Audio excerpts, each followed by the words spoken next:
We're going to sit down, take stock of where we're at. We're going to look to the future, determine what more is needed, if anything, and how we are going to determine that is based upon an update with the enemy situation. Well, that is Defense Secretary, former General James Mattis, laying out his efforts to defeat ISIS. And part of the plan, taking the fight back to Afghanistan and possibly putting 3,000 to 5,000 more troops there. The Pentagon said to ask President Trump for that number in the region. But is this the right move? Let's ask former Green Beret commander and author of Warrior Diplomat, Lieutenant Colonel Michael Waltz. Lieutenant General, I should say.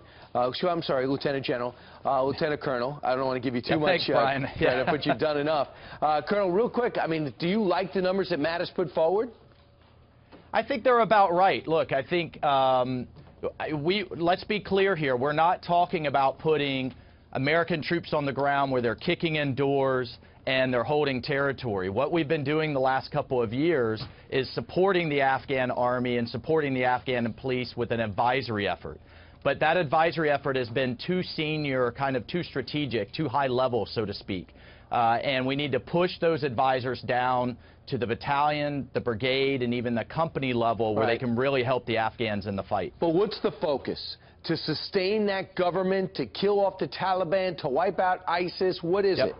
Well, it is certainly to wipe out ISIS as an organization, but it's to blunt the Taliban's momentum. Look, Brian, what we can't do is walk away from Afghanistan like we did in Iraq and then have al-Qaeda resurgent, ISIS growing in the wake of a Taliban offensive. And that's exactly what will happen. It's what's slowly happening now. So look, I think we need to accept that we are going to be there for quite some time, supporting the Afghans in a supporting role. But, you know, the option of just leaving and letting these groups come back again and threaten the United States again is not a good one. I mean, we lost a couple of guys there from Special Forces over the last 2 weeks, and then people are getting a little wary of that. Plus, President Trump has to make a decision, they say, before May 25th's NATO summit, so we can announce it and then try to get support for it, because NATO's helped us out significantly there.